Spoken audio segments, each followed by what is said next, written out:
Olá pessoal, sejam bem-vindos a um novo vídeo aqui no canal, o primeiro vídeo de 2024. Eu espero que vocês já estejam tendo um começo de ano maravilhoso. E como estamos em janeiro e a maioria das pessoas, tanto os jovens, crianças e também alguns adultos, estão de férias. E hoje eu vou fazer um vídeo, o seguinte, eu vou indicar 5 livros para a gente ler nas férias e sair um pouco das redes sociais, sair um pouco do celular, ok? Vamos lá então. Pessoal, eu decidi fazer esse vídeo porque é comum, né, quando a gente tá de férias, tá com um tempinho livre, a gente acaba sendo induzido a ficar mais tempo nas telas, nas redes sociais, no celular, no computador, enfim. E isso acaba sendo bem prejudicial para o nosso cérebro, né? A gente acaba desenvolvendo diversos hábitos que não são saudáveis. Então eu vim indicar 5 livros facinhos, fáceis, rápidos, que não vai demorar muito para ler, que dá para ler aí nas férias, e a gente começa a desenvolver tanto a literatura como também os nossos neurônios. Então vamos lá. Eu vou começar, gente, por esse livro aqui, A Mais Pura Verdade, desse autor que chama Dan Gamihardt. Ele é britânico, se eu não me engano. Eu li esse livro já tem uns 2 anos e foi assim bem impactante para mim na época. Ele é bem facinho a leitura dele, a forma de escrita do autor é bem leve, bem fácil de ler, você consegue ler em toda a idade, desde assim, bem infanto-juvenil mesmo, até os adultos. Mas a história dele é bem impactante. Nós vamos acompanhar o Mark, que é esse personagem aqui, que ele é uma criança e ele sofre de uma doença terminal, que ele já tem essa doença desde muito jovem, desde os primeiros anos de vida dele, ele já desenvolveu essa doença. E ele tem que viver toda a sua infância combatendo essa questão dele.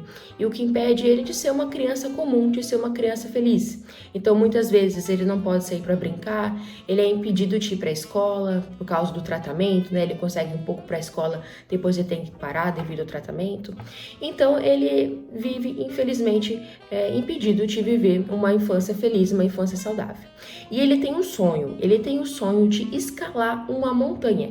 Isso vem do seu avô, que o seu avô era apaixonado por montanhas e apaixonado por escalada.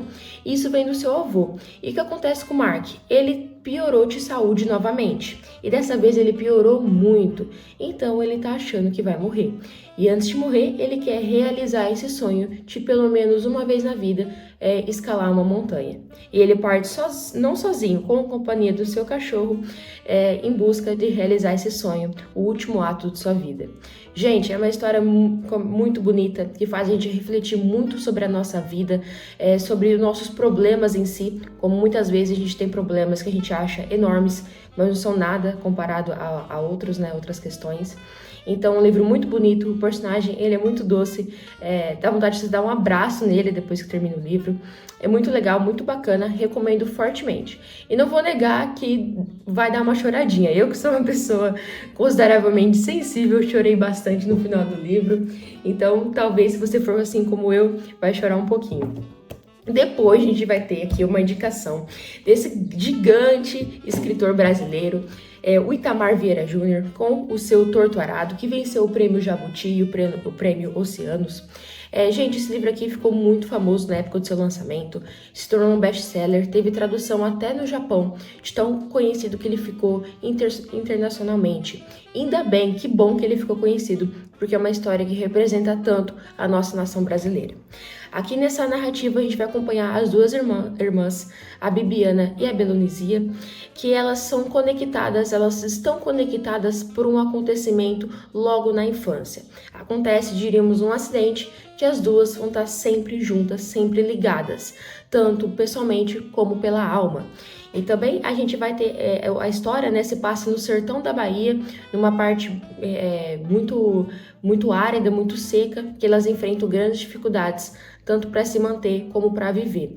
Esse livro vai abordar vários temas aqui da nossa nação brasileira, como a nacionalidade, como o preconceito, a cultura mesmo do nosso Brasil, que muitas vezes é esquecida e tão pouco lembrada, tão pouco reconhecida. Fico muito feliz que esse livro aqui, como eu disse, ganhou esse reconhecimento internacional e ganhou outros prêmios, porque o Itamar Vieira Júnior, ele é realmente um escritor maravilhoso e gigante, um dos melhores aí da nossa geração. Então vale muito a pena a leitura. Tenho certeza que depois que vocês terminarem um livro, a gente já vai ter um outro conhecimento da cultura do nosso país, do nosso Brasil. Aí, pessoal, na sequência, eu trouxe aqui esse livro aqui, Flores para Algernon. Gente, esse livro eu descobri por meio do TikTok, não vou negar, mas me surpreendeu bastante. Eu acho interessante a gente dar uma chance para as coisas que a gente muitas vezes fica banalizando ou fica falando que é ruim. Eu sempre tive essa impressão de quando uma coisa vira muito comum, ela não é tão boa. Porém, eu vou lá e dou uma chance para aquilo. Isso que me surpreendeu, esse livro aqui, gente, Flores para Algernon. Por quê? A gente vai acompanhar a história do Charles, que é esse cara aqui da capa. O Charles, ele nasceu com uma doença mental, ele tem um déficit de atenção muito profundo, melhor, ele tem um QI muito baixo. Então, o que acontece? Muitas vezes o Charles, ele não tem esse raciocínio completo. Ele não consegue ler, não sabe escrever, muitas vezes ele não tem noção do que está acontecendo em sua volta, ele não consegue fazer atos básicos, ele não consegue aprender nada, diríamos, né? Ele não tem uma inteligência desenvolvida por conta dessa doença que ele tem. Mas o que acontece? Ele vai virar cobaia de cientistas. O que esses cientistas estão pretendendo fazer? Eles vão pegar uma pessoa com um intelecto bem baixo e tentar desenvolver esse intelecto. Tentar curar até esse intelecto chegar a um nível normal, né? O QI normal do ser humano. Isso vai acontecer. Porém, essa experiência acaba dando um pouquinho errado. O que acontece? O Charles, ele não só fica com QI normal, ele fica com QI extremamente elevado. Muito mais que os cientistas, que os médicos que fizeram esse experimento nele. Então, ele acaba se tornando muito mais inteligente. E a partir desse momento que ele ganha essa inteligência, que ele ganha essa consciência, ele consegue ver tudo que ele passou, todos os seus sofrimentos e muito mais. Todos os preconceitos, todas as coisas ruins e maldosas que as pessoas já fizeram com ele por conta dessa doença. Também é um livro muito tocante, eu devo confessar que eu também dei uma choradinha ao longo dele, vale muito a pena, pessoal, para ler nas férias aí, não é tão um livro básico de tamanho, dá para ler de boa durante o mês e vale sim muito a pena. E a gente vai ter, eu já falei muito desse livro aqui no canal, porque como eu disse, me impactou demais, é O Velho Mar, do Ernest Hemingway. Aqui nós vamos acompanhar a história do velho pescador Santiago, que já está há 84 dias sem pegar um único peixe. O Santiago, ele sempre foi um grande pescador que já pegou inúmeros peixes, um dos mais conhecidos na aldeia que ele vive. Porém, ele já está todo esse tempo sem pegar nenhum peixe. Ele está considerado aí pelo pessoal da aldeia como um grande azarão, ele está super um grande azar. E aí ele vai partir sozinho, um barco, um dia, no alto mar, em busca de pegar o seu peixe, em busca de tirar todo esse azar dele e se restabelecer como o grande pescador que ele é. Porém, ao longo dessa viagem, ele vai passar por muitos sofrimentos e muitas mudanças, tanto moral como a maior parte delas espirituais. Eu gosto muito desse livro, pessoal, que tanto que eu falei aqui na resenha dele no canal, como ele representa algumas coisas que só a gente sabe o que passa. Sabe aquele tipo de conquista que só você sabe? Aquelas coisas que você faz por você ou alguma coisa que você conseguiu na tua vida e por mais que você tenha perdido ela, você sabe que a ganhou de uma certa forma. É aquilo que, igual eu disse, só você sabe que fez, só você sabe que ganhou. Eu acho que o Santiago, ele demonstra, essa história do Santiago é muito sobre isso. Tem outras grandes questões, né, em volta do livro, só que essa aqui é uma que eu percebi bastante e que eu me identifico muito. Então vale a pena. É pequeno, como eu sempre falo, é pequeno, mas é rasteiro e aproveitem a leitura que vale muito a pena. E aí, para terminar, gente, nós temos aqui uma outra escritora brasileira, que eu gostei demais da escrita dela, que é a Mariana Salomão Carrara, e com o seu livro, Se Deus Me Chamar, Não Vou. Gente, esse livro aqui eu já li também já faz uns 2 anos, é uma leitura também pequena, só que assim, é difícil definir um livro que tanto me tocou como esse aqui na época da minha leitura. Por quê? A gente vai acompanhar a personagem principal, que já começa por aí. Eu acho bem diferente, porque ela é uma criança. E é difícil a gente encontrar, né, um livro que tem uma criança como protagonista, né, uma criança narrando a sua história. Então a gente vai ter a Maria Carmen Rosário, ela tá no 6º ano. E a gente vai acompanhar a história dela, que é envolta assim, ao seu redor, de muita solidão, de muita preocupação e, acima de tudo, sobre medo, sobre ansiedade. A gente vai ter que acompanhar essa história dessa criança, que ela tá passando aí por grandes mudanças, tanto físicas como, novamente, morais e espirituais.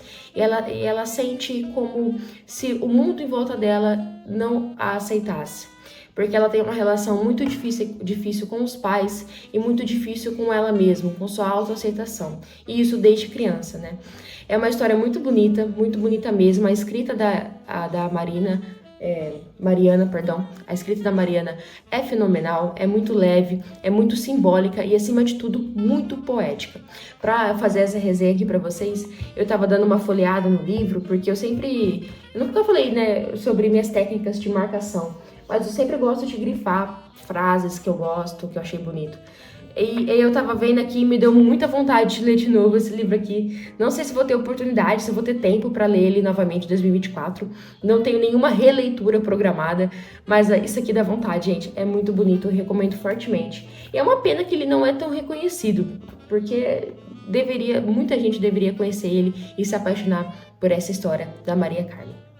Gente, com isso, então, nós temos aí 5 leituras, na minha opinião, muito legais pra gente aproveitar essas férias, esse resto de férias, né? Janeiro logo acaba e começa as aulas novamente, mas dá pra vocês lerem tranquilamente esses livros e começar aí um novo ano já com uma literatura, já com novas histórias e, claro, com um novo recomeço.